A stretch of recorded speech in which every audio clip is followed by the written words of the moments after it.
అందరికీ నమస్కారం. ప్రస్తుతానికి బచ్చలకురి జోసెఫ్ అలియాస్ రావణ్ ఇష్యూ ముదిరినట్టుగా కనపడుతుంది. ముఖ్యంగా రావణ్కి సపోర్ట్ చేసేవాళ్ళు కూడా కొద్ది పెద్ద ఎత్తున రావణ్ కోసం గళం విప్పడం మొదలుపెట్టారు. అయితే ఈ ఎంటైర్ రావణ్ ఎపిసోడ్లో అంటే బచ్చలకురి జోసెఫ్ ఎపిసోడ్లో ప్రధానంగా టార్గెట్ అవుతున్నది ఎవరయ్యా అంటే సినీ నటుడు ప్రకాష్ రాజు. సో ఎందుకు ఈయన టార్గెట్ అవుతున్నాడు అనే దానికి కొన్ని ఆధారాలు కూడా ఉన్నాయంటే సోషల్ మీడియాలో వాళ్ళిద్దరి మధ్య వచ్చినటువంటి కన్వర్జేషన్స్ కావచ్చు, లేదా ప్రతిరోజు రావణ్కి అనుకూలంగా ఒక వీడియోని ప్రకాష్ రాజు విడుదల చేయడం కావచ్చు, ప్రశ్నించిన వారు గొంతు నొక్కేస్తారా అని చెప్పి జస్ట్ ఆస్కింగ్ పేరుతో ఆయన పదే పదే అంటే ఇతరులు ఎవరు ఎత్తుకోనంత పెద్ద స్టాండ్ ప్రకాష్ రాజు ఎత్తుకున్నాడు. వాస్తవానికి ప్రకాష్ రాజు స్టాండ్ ఎత్తుకున్న తర్వాతే ప్రకాష్ రాజుకి రావణ్కి మధ్య ఉన్నటువంటి కొన్ని ఆడియో క్లిప్స్ బయటకు వచ్చాయి. వాస్తవానికి ప్రకాష్ రాజు దీన్ని ఖండిస్తాడు అనుకున్నాం, కానీ ప్రకాష్ రాజు ఖండించాల. ప్రకాష్ రాజు కూడా అగ్రీ చేశాడు. ఆ ఆడియో క్లిప్స్ రావణ్కి ఆయనకి మధ్య జరిగిన మాట వాస్తవమే. అయితే వేరు సందర్భాల్లో జరిగినటువంటి ఆడియో క్లిప్స్ మొత్తాన్ని కూడా ఒకే సెంటెన్స్ లాగా తీసుకొచ్చి ఏదో ప్రభుత్వాన్ని ప్రశ్నించడం కోసమో ప్రభుత్వాన్ని కూల్చడం కోసమో మేము కుట్ర పన్నుతున్నామని చెప్పి సోషల్ మీడియాలో ప్రచారం చేస్తున్నారని చెప్పారు తప్ప ఆ ఆడియో క్లిప్స్ నావి కావు, అవి ఫేక్ అని కానీ ఏఐ సృష్టి అని కానీ ప్రకాష్ రాజ్ చెప్పలేదు, ఒప్పుకున్నాడు. రావణ్కి ఆయనకి మధ్య కన్వర్జేషన్ జరిగిందనేది ఒప్పుకున్నాడు. సో ఇప్పుడు ఒప్పుకోవడమే కాకుండా తరువాత ఆయన వీడియోలో ఇంకో మాట కూడా మాట్లాడాడు. ప్రస్తుతానికి రావణ్ని పోలీసులు కస్టడీకి అడుగుతున్నారు. ఒకవేళ అదే 10 రోజుల కస్టడీకి ఇవ్వాలని చెప్పి పిటిషన్ వేశారు. ఒకవేళ కోర్టు కన్నా నిజంగానే పోలీసుల కస్టడీకి ఇస్తే మొదటగా చేసే పని ఏంటంటే రావణ్ మొబైల్ డేటా మొత్తాన్ని కూడా చెక్ చేయాలి. అంటే మొబైల్లో ఉన్నటువంటి కాల్ హిస్టరీ కావచ్చు, మెసేజ్లు కావచ్చు, లేదా రావణ్ వెనక ఉన్నటువంటి శక్తులు ఎవరు అనేది తేల్చడం కోసం ఆ ఫోన్ మొత్తాన్ని కూడా చెక్ చేస్తారు. అయితే ప్రతిరోజు ప్రకాష్ రాజ్కి రావణ్కి మధ్య కాల్ కన్వర్జేషన్, వాట్సాప్ కన్వర్జేషన్ జరిగింది అనేది ఇప్పుడు జరుగుతున్నటువంటి ప్రచారం. ప్రకాష్ రాజు కూడా ఆయన మాట్లాడుతూ ఒక మాట మాట్లాడాడు. ఏం చేస్తారు, ఇప్పుడు రావణ్ ఫోన్ తీసుకుంటారు, అందులో డేటాను చెక్ చేసి మరిన్ని ప్రశ్నించే గొంతులను నొక్కే ప్రయత్నం చేస్తారు, లేదా వక్రీకరిస్తారు, అంతే కదా అని మాట్లాడాడు. మరి రావణ్ ఫోన్ చెక్ చేస్తే మరిన్ని ప్రశ్నించే గొంతులను నొక్కి వేస్తారు అంటే ఎవరున్నారా దాని వెనక? సో ఇలాంటి అనేక ప్రశ్నలు చూస్తే ఖచ్చితంగా ప్రకాష్ రాజు ఉలిక్కి పడుతున్నాడు అనేది ఇప్పుడు ప్రధానంగా జరుగుతున్నటువంటి వార్త. అయితే మీకు ముందు ఒక వాయిస్ క్లిప్ వినిపిస్తాను, ఒకసారి వినండి. ఆ తర్వాత ప్రకాష్ రాజు ఏం మాట్లాడాడు అనేది కూడా నేను ఒకసారి వినిపిస్తాను. దీనికి కౌంటర్ ఇవ్వాలి. మేము గొర్రెలం కాదు, బానిస బ్రతుకు బ్రతకడానికి. ఈ బెదిరింపులు వద్దు నాగబాబు గారు. ప్రశ్నించడం మా హక్కు. ఏ నాయకుడైనా, నేనే నాయకుడు అనుకున్న వాడైనా సమాధానం ఇవ్వాల్సింది బాధ్యత. అర్థమైందా? Just asking. బండి ఎక్కి పారిపోయిన వాడిని ఎందుకు అరెస్ట్ చేయట్లేదు రేవంత్ రెడ్డి గారు అని ఒక ట్వీట్ చేయొచ్చా తెలుగులో? సార్ అది కొందరు అమ్ముడుపోయిన మీడియాకి అంటే అది రాంగ్ వర్డింగ్ అవుతుంది సార్. కొందరికి అమ్ముడుపోయిన అంటే కొన్ని పార్టీలకు కావచ్చు, లేకపోతే కొంతమంది మనుషులకు కావచ్చు, అమ్ముడుపోయిన మీడియాకి అన్నట్టు. సో కొందరికి అమ్ముడుపోయిన మీడియాకి అని పెట్టాను సార్. ఇప్పుడు ప్రజలకి నిజం సమాధానం చెప్పబోతున్నాను. నిజం తెలుసుకోవాలన్న ప్రజలకి నిజం తెలుసుకోవాలన్న మీడియా మిత్రులకి మరియు కొందరికి అమ్ముడిపోయిన మీడియాకి కూడా. ఓకే, అంటే నిజం మీడియా మిత్రులు కొంచెం రెస్పెక్ట్ ఇవ్వాలి కదా. అందుకే ప్రజలకి నిజం తెలుసుకోవాలన్న మీడియా మిత్రులకి మరియు కొందరికి అమ్ముడిపోయిన మీడియాకి కూడా. సార్ అది నేను మీకు ఒక లింక్ పంపిస్తాను సార్, ఆ యూట్యూబ్ లింక్. దాని మీద జస్ట్ క్లిక్ చేస్తే డైరెక్ట్ గా యూట్యూబ్ లోకి వెళ్ళిపోయి జాయిన్ అనే ఒక బటన్ చూపిస్తుంది, లైవ్ ని జాయిన్ అవ్వమని. అది క్లిక్ చేస్తే మీరు లైవ్ లోకి వచ్చేస్తారు సార్. మీరు 7:45 అట్లా వస్తే మనం 8:45 9 దాకా మనం వచ్చేసి we will close it sir. ఆ లింక్ నువ్వు మెయిల్ లో పంపిస్తే నేను ఐప్యాడ్ లో ఓపెన్ చేస్తాను, అంతే కదా, లేదా ఫోన్ లోనే ఓపెన్ చేయాలా? That's all I want to know. దానికి ముందు 1 అవర్ ముందు I will talk to you. విన్నారు కదా, ఇందులో ప్రకాష్ రాజు వాయిస్లో ముగ్గురిని టార్గెట్ చేశాడు. ప్రధానంగా ముగ్గురిని టార్గెట్. మొదటిది నాగబాబుని టార్గెట్ చేశాడు. సో సినీ నటుడు పవన్ కళ్యాణ్ బ్రదర్ అయినటువంటి నాగబాబుని టార్గెట్ చేసి పెట్టాలి అనుకున్న ఒక ట్వీట్ గురించి ఇది ఇలా పెట్టవచ్చా అని చెప్పి రావణ్ని అడిగాడు. ఒకటి.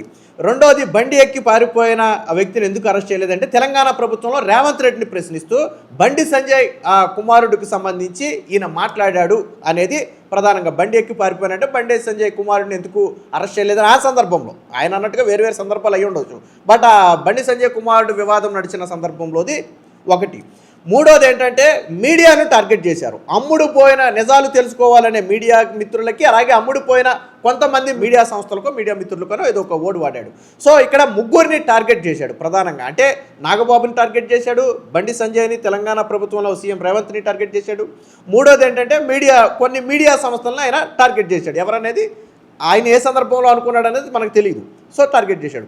ఇకపోతే లాస్ట్లో ఇంకొక మాట కూడా ఏంటంటే, రావణ్ నేను ఒక లింకు పంపుతాను, యూట్యూబ్ లింకు, దాంట్లోకి వెళ్ళి మీరు జాయిన్ అని కనపడితే లైవ్లో జాయిన్ అవుతారు, 8:45-9 కల్లా మనం క్లోజ్ చేసేద్దామంటే ఆయన కూడా రిప్లై ఇచ్చాడు. సో నువ్వు లింకు పంపుతావు, నేను ఐప్యాడ్లో ఓపెన్ చేసి జాయిన్ అవ్వాలి, లేదా మొబైల్లోనే ఓపెన్ చేయాలా, బిఫోర్ 1 అవర్ మనం మళ్ళీ మాట్లాడుకుందామంటే లైవ్లో ఏం మాట్లాడాలని మాట్లాడుకుందామని చెప్పి కన్వర్షన్. సో ఈ కన్వర్జేషన్ ఎక్కడా తప్పు అని చెప్పి ఫేక్ అని కానీ ప్రకాష్ రాజ్ చెప్పలేదు. సో ఖచ్చితంగా వాళ్ళ మధ్య కన్వర్జేషన్ జరిగింది. సో ఈ వీడియో బయటకు వచ్చిన తర్వాత ప్రకాష్ రాజ్ ఒకటి మాట్లాడాడు, ఒకసారి ఇందాం అది కూడా. ప్రకాష్ రాజ్ రావణ్ మధ్య ఆడియో లీక్. అంటే వేరే వేరే సందర్భంలో వేరే వేరే డేట్స్లో వేరే వేరే ఇష్యూస్ మీద నేను చేసే తెలుగు ట్వీట్స్, దాని సెంటెన్స్ స్పెల్లింగ్ కరెక్షన్స్ కోసం మాట్లాడుకున్న వాయిస్ మెసేజెస్ని తీసుకుని దాన్ని సోషల్ మీడియాకి లీక్ చేసి తర్వాత దాన్ని ఎడిట్ చేసి ఒకే కాన్వర్జేషన్గా మాట్లాడుతున్నారు ప్రభుత్వాన్ని దించడానికి అనే ఒక మినిస్టర్ ప్రెస్ మీట్ ఇస్తూ, మీరు చేస్తున్న ఈ నాటకం ప్రభుత్వాన్ని ప్రశ్నించే, ప్రతి నాయకుడిని ప్రశ్నించే నా గొంతుని, జనాల గొంతుని నొక్కేయడానికి చేస్తున్న ప్రయత్నమని చాలా క్లియర్గా అర్థమవుతుంది. సో విన్నారు కదా, ఇక్కడ ప్రకాష్ రాజు చాలా స్పష్టంగా ఏమని చెప్పాడంటే, వేరువేరు సందర్భాల్లో ప్రశ్నించడం కోసం, నేను తెలుగు ట్వీట్స్ వేయటం కోసం మా మధ్య జరిగినటువంటి కన్వర్జేషన్ని ఎడిట్ చేసి, ఫేక్ కాదు ఎడిట్ చేసి ఒకే కన్వర్జేషన్ లాగా, అంటే గత 10 సందర్భాల్లో వాళ్ళు మాట్లాడుకున్నారనుకోండి, ఆ 10 వాయిస్ క్లిప్లను ఒకే క్లిప్ లాగా చేసి ప్రభుత్వాన్ని దించడం కోసం మేమేదో కుట్ర పన్నుతున్నామని ప్రచారం చేస్తున్నారు, అంతే కదా అని చెప్పి ఈయన ఒక మాట మాట్లాడాడు. అంటే ఇది తప్పు అని, ఇది ఫేక్ అని ప్రకాష్ రాజ్ ఎక్కడ చెప్పలేదు. రెండోది, ఇక్కడ ప్రకాష్ రాజ్ గారు ఇంకో మాట అన్నారు, తెలుగు ట్వీట్స్ని సరిచేయడం కోసమని ఏదో ఒక వర్డ్ వాడాడు ఆయన. అంటే తెలుగు, వాస్తవానికి ఈయన వెయ్యాలి అనుకున్నటువంటి ట్వీట్ను సరిచేయటానికి రావణ్ ఏమన్నా పండితుడా, తెలుగు పండితుడా, లేకపోతే ఏమన్నా జర్నలిస్టుల్లో ఏమన్నా సీనియర్ జర్నలిస్టా, పదాల కరెక్షన్ చేయడానికి ఆయన రావణ్ ఏమన్నా సీనియర్ జర్నలిస్టా? అసలు జర్నలిస్టే కాదే, రావణ్ జర్నలిస్టే కాదు, జస్ట్ యూట్యూబర్, రావణ్ జర్నలిస్ట్ కాదు. మరి మీరు వేయాలనుకున్నటువంటి ఒక ట్వీట్ని, అంటే అది కూడా ఏంటి, యాంటీ గవర్నమెంట్ కావచ్చు, యాంటీ హిందూ కావచ్చు, యాంటీ నేషనల్ కావచ్చు, ఏదైనా కావచ్చు, బట్ అలాంటి వాటిని కరెక్షన్ చేయడానికి రావణ్నే ఎందుకు ఎంచుకున్నారు? రావణ్ తెలుగు పండితుడు కాదు, అలాగని ఒక ప్రొఫెసరు కాదు, అలాగని రాజకీయాల్లో అనుభవం ఉన్నటువంటి వ్యక్తి కాదు, అలాగని రాజకీయాల్లో అనుభవం ఉన్నటువంటి సీనియర్ జర్నలిస్టు కాదు, ఒక జస్ట్ యూట్యూబర్. 2021-22 సమయంలో యూట్యూబ్ ప్రారంభించినటువంటి, ఒక 3-4 ఏళ్ల క్రితం యూట్యూబ్ ప్రారంభించినటువంటి ఒక యూట్యూబర్. మరి ఆ యూట్యూబర్నే మీరు ఎందుకు కరెక్షన్ చేయాలి అన్నారు? మీ భావజాలాలు రావణ్ భావజాలాలు ఎక్కడ కలిసాయి? సో ఇది ప్రధానమైనటువంటి ప్రశ్న. దీనికి ప్రకాష్ రాజ్ గారు సమాధానం చెప్పాలి. ఆయన అగ్రీ చేశారు, వాళ్ళిద్దరి మధ్య జరిగిన కన్వర్జేషన్ అదే. నెక్స్ట్ ఆయన ఇంకొద్ది మాట్లాడాడు, ఒకసారి. అంటే ఇలాంటి గాలి మాతల్ని సృష్టించి మీరు చేస్తున్న అక్రమ అరెస్టులు, మీ దౌర్జన్యాన్ని నుంచి తప్పించుకోవడానికి ప్రయత్నిస్తున్నారా? ఇంకేదైనా ట్రై చేయండి. జనాలు చూస్తున్నారు రోజు రోజు ఎలా దిగజారిపోతున్నారని. అవును, ఈ ఆడియో లీకులు మీకెలా దొరికింది? దీన్ని సోషల్ మీడియాలో లీక్ చేసింది ఎవరు? Just asking. విన్నారు కదా, ఈ ఆడియో లీక్ ఎలా దొరికింది అంటే, మేము మాట్లాడుకున్న మాట వాస్తవమే, బట్ ఎలా దొరికింది అంటే అది ప్రకాష్ రాజే సమాధానం చెప్పాలి. ఎందుకంటే అది మీ మొబైల్ నుంచి లీక్ అయిందా, లేదా రావణ్ మొబైల్ నుంచి లీక్ అయిందా? ఒకవేళ లీక్ చేస్తే మీకు కావాల్సిన వాళ్ళు ఎవరు లీక్ చేశారు, ఆ మొబైల్ ఎవరి దగ్గర ఉందనేది ప్రకాష్ రాజే సమాధానం చెప్పాలి. సో మొత్తానికి ఈ విషయంలో ప్రకాష్ రాజ్ అయితే ఖచ్చితంగా మాట్లాడిన మాట వాస్తవమే అని చెప్పి ఒప్పుకున్నాడు. ఇక్కడ వరకు బాగానే ఉంది. అయితే పోలీసులు ఎప్పుడైతే రావణ్ను 10 రోజుల కస్టడీకి ఇవ్వాలని చెప్పి ఒక పిటిషన్ వేశారో, మళ్ళీ ప్రకాష్ రాజు మరొక వీడియో విడుదల చేశాడు. సో ఏంటి ఆ వీడియో విడుదల చేసిన సారాంశం ఏంటి? ఏం చేస్తారు? ఇప్పుడు రావణ్ దగ్గర ఉన్న మొబైల్ని చెక్ చేస్తారు, అందులో ఉన్నటువంటి పర్సన్స్ని ఇబ్బంది పెట్టే ప్రయత్నం చేస్తారు, ప్రశ్నించే కొన్ని గొంతుల్ని నొక్కే ప్రయత్నం చేస్తారు, అంతే కదా అన్నాడంటే, నిజంగా రావణ్ మొబైల్ కానీ ఓపెన్ చేసి డేటా చెక్ చేస్తే మొట్టమొదటిగా బయటకు వచ్చే పేరు ప్రకాష్ రాజ్ పేరు అనేది ప్రధానంగా జరుగుతున్న ప్రచారం. దానికి తగ్గట్టుగానే ప్రకాష్ రాజు కొంచెం భయపడుతూ ముందు జాగ్రత్తగానే, నేను అప్పుడే చెప్పాను కదా ఇబ్బంది పెడతారని, ఇప్పుడు నన్ను ఇబ్బంది పెడుతున్నారని, బహుశా రేపు పొద్దున్న విక్టిమ్ కార్డు ఏమైనా వాడాలనుకుంటున్నారేమో తెలియదు కానీ, లేదా ఖచ్చితంగా పోలీసులు ఇన్వెస్టిగేషన్కి వెళితే మొబైల్ కనుక ఓపెన్ చేస్తే ప్రకాష్ రాజుతో ఉన్న సంబంధం బయటపడితే ఖచ్చితంగా ప్రకాష్ రాజుని విచారణకు పిలుస్తారు అనే ఒక భయంతోనే ముందు జాగ్రత్తగా, అందులో ఆయనకి సహాయం చేసే వాళ్ళని మీరు ఇబ్బంది పెడతారు, అంతకుమించి ఏం చేస్తారని చెప్పి ఒక మాట మాట్లాడాడు.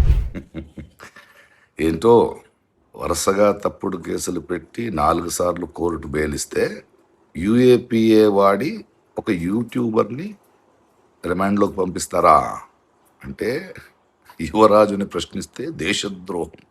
Very good. ఇది ప్రశ్నించే గొంతుల్ని నొక్కడానికి మీరు చేస్తున్న కుట్రమని అందరికీ క్లియర్గా అర్థమైంది. నెక్స్ట్ ఏంటి? క్యారెక్టర్ అససినేషన్. ఆల్రెడీ జన సైనికులు ఏఐ వీడియోలు చేసి స్టార్ట్ చేశారు. మీరేం చేస్తారు? వాడి ఫోన్ మీ దగ్గర ఉంది, అందులో ఉన్న పర్సనల్ ఇన్ఫర్మేషన్ని వక్రీకరించి దాన్ని లీక్ చేస్తూ ఆయన్ని ఇబ్బంది పెడుతూ ఆ మూలంగా ఆయనకి అండగా నించున్న వాళ్ళని మరి ఎన్నో ప్రశ్నించే గొంతుల్ని భయపెట్టడానికి ప్రయత్నం చేస్తారు కదా. సో విన్నారు కదా ప్రకాష్ రాజ్ ఈ క్లిప్లో ఏం చెప్పాడంటే, ఆల్రెడీ ఆయనకు సంబంధించినటువంటి కొన్ని ఏఐ వీడియోలు, అంటే ఏదో రావణ్కి ఇతర మహిళలతో సంబంధాన్ని కొన్ని ఛానల్స్లో వచ్చింది. సో దానికి సంబంధించి అవి ఫేక్ ఏఐ వీడియోలు అని ఆయన అంటున్నాడు. సరే అది నిజమా అబద్ధం అనేది కోర్టులో తెలుస్తుంది, దాన్ని పక్కన పెడతాం. పోతే నెక్స్ట్ ఏంటి, ఆయన ఫోను మీ దగ్గర ఉంది, దానిలో అంటే ఆయనకి సపోర్ట్ చేసిన వాళ్ళని, అలాగే మరి ప్రశ్నించే కొన్ని గొంతులను, అంటే ఈయన కూడా ప్రకాష్ రాజు తనకు తాను అని డైరెక్ట్గా చెప్పకుండా ఇండైరెక్ట్గా ప్రశ్నించే మరికొన్ని గొంతులు, అంటే నాలాంటి వాళ్ళ గొంతు నొక్కాలని ప్రయత్నం చేస్తున్నారు. అంతే కదా, ఏం చేస్తారు మీరు అని చెప్పి ముందుగానే ఒక విక్టిమ్ కార్డుని బయట పెట్టాడు. అంటే రేపటి రోజున నిజంగా పోలీసుల విచారణలో ఎస్ ప్రకాష్ రాజుకి ఈయనకు మధ్య ఇంత కన్వర్సేషన్ జరిగింది అని బయటకు వస్తే నేను అప్పుడే చెప్పాను కదా వీళ్ళు ఇలా వాడుకుంటారని. సో అదే జరిగింది ఇక్కడ అనేది బహుశా ఆయన వాడుకోవడం కోసం ఏమైనా ముందు ట్రైల్ చేసేయడం. కానీ రెండోది ఏంటంటే, ఇప్పుడు ప్రకాష్ రాజు నుంచి రావణ్కి ఫండింగ్ జరిగింది అనేది ప్రధాన ఆరోపణ. ట్విస్ట్ ఏంటంటే, ఇక్కడ ప్రకాష్ రాజు క్రిస్టియనే, ఇది కో యాక్టర్గా ఉన్నటువంటి వేరొక యాక్టర్ ఒకనొక సందర్భంలో చెప్పింది. ఆయన ప్రకాష్ రాజు కూడా కాదు, ఆయన పూర్తి పేరు కూడా ఏదో ఒక వేరే కూడా ఉంటుంది. ప్రకాష్ రాజు ఆయన అసలు పేరు కాదు, ఇంకేదో పేరు కూడా ఉంటుంది. సో ఈయన నుంచి రావణ్కి ఫండింగ్ జరిగింది అనేది ప్రధానంగా వస్తున్నటువంటి ఆరోపణ. అది జరిగిందా లేదా అనేది రేపొద్దున పోలీసులు ఇన్వెస్టిగేషన్లో తెలుస్తుంది. ఇప్పుడు పోలీసులు రేపొద్దున విచారణ మొదలుపెట్టిన తర్వాత రావణ్ బ్యాంక్ స్టేట్మెంట్ దగ్గర మొదలుపెట్టి ఫోన్ హిస్టరీల దగ్గర మొదలుపెట్టి మొత్తం బయటికి తీస్తారు. ఒకవేళ రెగ్యులర్గా ప్రకాష్ రాజు నుంచి గన అమౌంట్ ట్రాన్సాక్షన్ ఏదైనా జరిగి ఉంటే ఖచ్చితంగా దీని వెనక ప్రకాష్ రాజు ఉన్నాడు అనేది బహిర్గతం అవుతుంది. అయితే జరిగిందా లేదా అనేది మనం చెప్పలేం. కానీ జరుగుతున్న పరిణామాలు, ప్రకాష్ రాజు మాట్లాడుతున్న మాటలను బట్టి చూస్తే మొత్తానికి వాళ్ళిద్దరికీ మధ్య ఒక బలమైన బంధం ఉంది అనేది అర్థమవుతుంది. రెండోది, ప్రశ్నించే గొంతుని నొక్కుతారా, యువరాజుని ప్రశ్నిస్తే రాజద్రోహమా అని చెప్పి ఆయన మాట్లాడాడు. ప్రశ్నించడం అంటే ఏంటి? సనాతన ధర్మాన్ని సన్నాసి ధర్మం అనటమా, లేదా రాముల వారిని సీతమ్మను అవమానిస్తూ రామాయణం మహాభారతాలని అవమానిస్తూ మాట్లాడటమా, దేశం అంటే నాకు భక్తి లేదు, నేను దేశభక్తుని కాదు అని బహిరంగంగా చెప్పటమా, లేదా నిషేధిత మావోయిస్టులను ఎన్కౌంటర్ చేస్తే వాళ్ళ గురించి వీడియోలు చేసి వాళ్ళను కీర్తిస్తూ మరికొంతమంది ఆ భావజాలాలకు అలవాటు పడాలనే విధంగా వాళ్ళ మీద వీడియోలు చేసి ప్రసంగించటమా? ఇందులో ఏది ప్రశ్నించడం? ఇది ఏది ప్రశ్నించడం కాదే. ప్రశ్నించడం అంటే ఏంటి? ప్రభుత్వం ఒక తప్పు పని చేసింది, ఇదిగో మీరు చేసింది తప్పు. లేదా ఒక ప్రభుత్వం చేస్తానని పని చేయలేదు, ఇదిగో మీరు చేస్తానని పని చేయలేదు. లేదా ఎక్కడో ఒక చోట నష్టం జరిగింది, ఇదిగో ప్రభుత్వ తీరు వల్ల ఈ నష్టం జరిగింది. ఇది ప్రశ్నించడం అంటే. అంతేగాని బేసిక్గా ఏంటంటే ప్రకాష్ రాజు కావచ్చు, లేకపోతే జోసెఫ్ కావచ్చు, నాస్తికులు. ఆస్తికులు అంటే దేవుడి మీద నమ్మకం ఉన్నవాళ్ళు, దేవుడు ఉన్నాడు అని నమ్మేవాళ్ళని ఆస్తికులు అంటాం. నాస్తికులు అంటే ఎవరంటే దేవుడు ఉన్నాడు అని నమ్మరు. బేసిక్గా నాస్తికులు అని కూడా వీళ్ళని అనలేము, అంతకు మించి వీళ్ళు. నాస్తికులు అంటే ఏంటంటే వాళ్ళు ఎవరిని కించపరచరు. వాళ్ళ భావజాలం ఏంటంటే వాళ్ళు దేవుడిని నమ్మరు. వాళ్ళు దేన్ని నమ్ముతారంటే సైన్స్ని నమ్ముతారు. అంటే ప్రాక్టికల్ థియరీని వాళ్ళు నమ్ముతారు. ఏదైనా ఆధారాలు నిరూపించబడితే దాన్ని నమ్ముతారు తప్ప దేవుడు ఉన్నాడు అనడానికి ఆధారాలు లేవు కదా అనేది వాళ్ళ వాదన. అంతేగాని ఇక్కడ వీళ్ళు ఏ మతాన్ని కించపరచరు, ఏ కులాన్ని కించపరచరు, ఎవరిని తక్కువ చేయరు. వీళ్ళు నాస్తికులు. బట్ ఇక్కడ ప్రకాష్ రాజు కావచ్చు, జోసెఫ్ కావచ్చు, ఇతర మతాల మీద విద్వేషాలు రెచ్చగొట్టే విధంగా వ్యాఖ్యలు చేశారు. సో మరి ఇది ఎలాగా సమర్థనీయం అవుతుంది? వీళ్ళ నాస్తికులని కూడా అనలేము. నాస్తికులు అనేవాళ్ళు, నాస్తికత్వం అనేది వాళ్ళ వ్యక్తిగత భావన.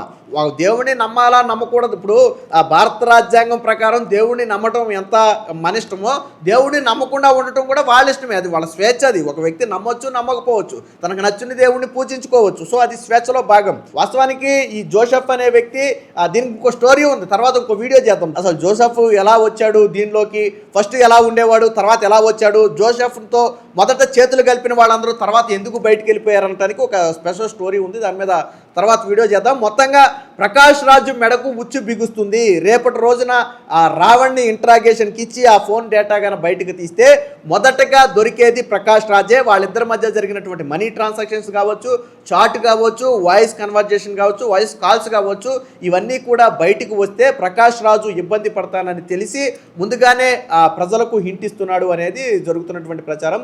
సో ప్రకాష్ రాజు మాటల మీద మీరేమనుకుంటారు, అలాగే వీడియో ఎలా ఉందనేది మీరు కామెంట్ రూపంలో తెలియజేయండి.